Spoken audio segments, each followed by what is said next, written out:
Bonjour, dans cette capsule vidéo, je vais voir avec vous comment faire le calcul du pH d'un acide faible par une base forte. OK. Donc, le problème auquel on va s'attaquer aujourd'hui, c'est qu'on veut calculer le pH à différents points si on fait le titrage de 10 ml de CH3COOH 0,750 molaire avec du NaOH 1 mol par litre. Maintenant, on va traiter ensemble un seul point, qui est le suivant. C'est celui pour lequel on ajoute 3 ml de NaOH à 10 ml de CH3COOH. Les autres points vont être traités en classe. Donc, lorsqu'on s'attaque à ce type de problème-là, on va travailler avec, autrement dit, 3 éléments qu'on doit considérer. Dans un premier temps, on mélange un acide avec une base, donc on a une neutralisation. Ensuite, lorsqu'on mélange deux solutions ensemble, on tient compte du fait qu'on a une dilution. Et ensuite, lorsqu'on va avoir effectué la neutralisation, on va faire en 3 le calcul de pH. Donc, on va faire ça ensemble. C'est parti.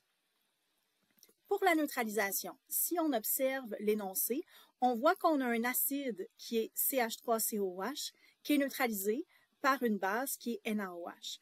Maintenant, mon équation de neutralisation ionique nette serait la suivante. CH3COOH étant un acide faible, je vais le réécrire tel quel. NaOH étant une base forte, donc on considère Na+, plus OH-. Na+, étant un ion spectateur, on va l'omettre.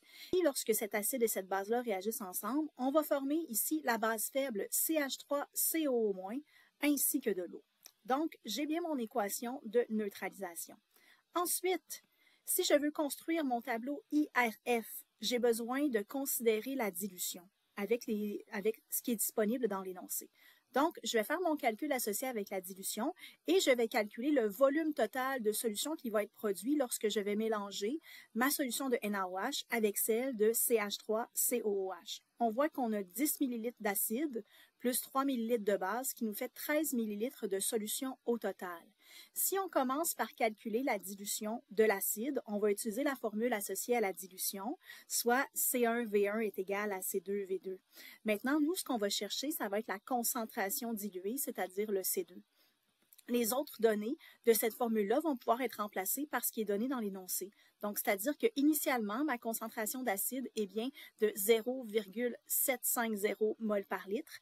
Je sais que j'en titre 10 millilitres et qu'au final, le mélange de mes solutions sans tenir compte de la neutralisation est 13 millilitres, ce qui me donne une concentration diluée de 0,577 mol par litre que je vais aller mettre dans mon tableau de neutralisation qui, lui aussi, est en mol par litre.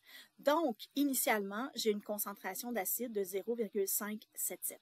On va faire la même chose avec la base. Donc, ma concentration de base de mon NaOH, je vais le diluer avec le C1V1 est égal à C2V2.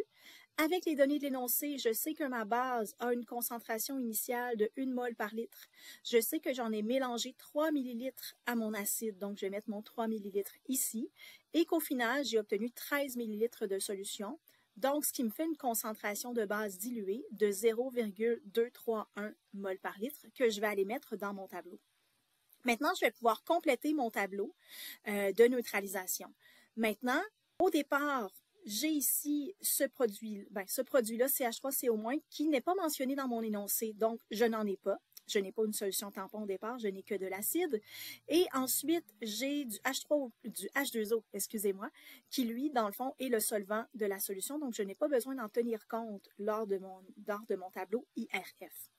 Ensuite, pour ce qui est en R, je vais regarder parmi les réactifs lequel des deux a la plus petite concentration.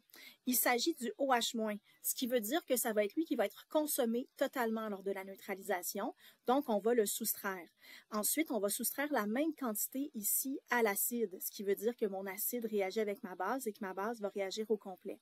Maintenant, dans les produits, comme j'obtiens ici la base faible, qui est la base conjuguée de CH3COOH, il y en a qui vont être formés. Donc, ici, je vais former 0,231 mol par litre de CH3COO-, qui, au final, va me donner en F. Donc, ici, si on regarde la quantité d'acide qu'il me reste, je soustrais le I moins le R, il me reste 0,346. Toute ma base OH- est consommée et il me reste aussi de la base faible conjuguée de CH3COH de 0,231. Donc, je vais observer ce que j'ai en F pour être capable de faire mon calcul de pH. Et là, j'observe qu'il me reste ici un acide faible et sa base conjuguée. Ce qui veut dire que je pourrais peut-être avoir un tampon parce que j'ai un couple d'électrolytes faibles qui sont conjugués. Donc, on va se poser la question, est-ce que ça pourrait être un tampon? Pour savoir si ça doit être un tampon, en plus d'avoir un couple de conjugués faibles, je dois vérifier le rapport ou le ratio entre les deux. Donc, ici, si je fais le rapport entre mes concentrations de base et d'acide faible, je mets les données ici associées en F et j'obtiens un rapport de 0,668. Et ça, c'est excellent puisque c'est entre 0,1 et 10. Ce qui veut dire que j'ai un tampon. Donc, je vais pouvoir poursuivre en ce sens pour pouvoir faire le calcul du tampon. Donc, allons-y avec notre calcul ici du tampon. On peut utiliser l'équation d'Anderson-Hasselbalch pour pouvoir compléter le calcul directement ou si vous préférez, si vous aimez faire des tableaux IRE avec effet d'ion commun, allez-y, mais c'est un peu plus long. Donc, l'équation d'Anderson-Hasselbalch nous dit que pH est égal au pKa de l'acide du tampon plus le log de la concentration de la base du tampon, ici qui est CH3CO-, sur la concentration de l'acide du tampon.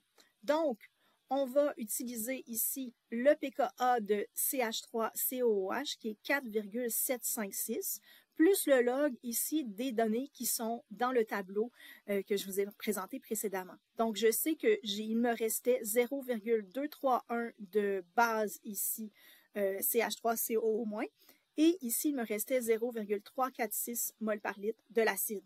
Maintenant, si je complète le tout, ça me donne un pH de 4,581, ce qui est normal parce qu'on est dans la zone tampon. Ce pH-là, ici, il est un peu plus acide que si j'avais un tampon 1 pour 1. C'est normal parce que j'ai une concentration d'acide plus grande que la base. Et au final, si je regarde ma zone tampon, donc lorsque je fais une neutralisation d'un électrolyte faible, je vais nécessairement former un tampon. Dans ce cas-ci, la zone tampon s'étend de pKa-1, soit 3,756, à pKa plus 1, soit 5,756. Alors, j'espère que vous avez apprécié cette vidéo. Je vous invite à la revoir si c'est nécessaire et je vous souhaite une bonne journée.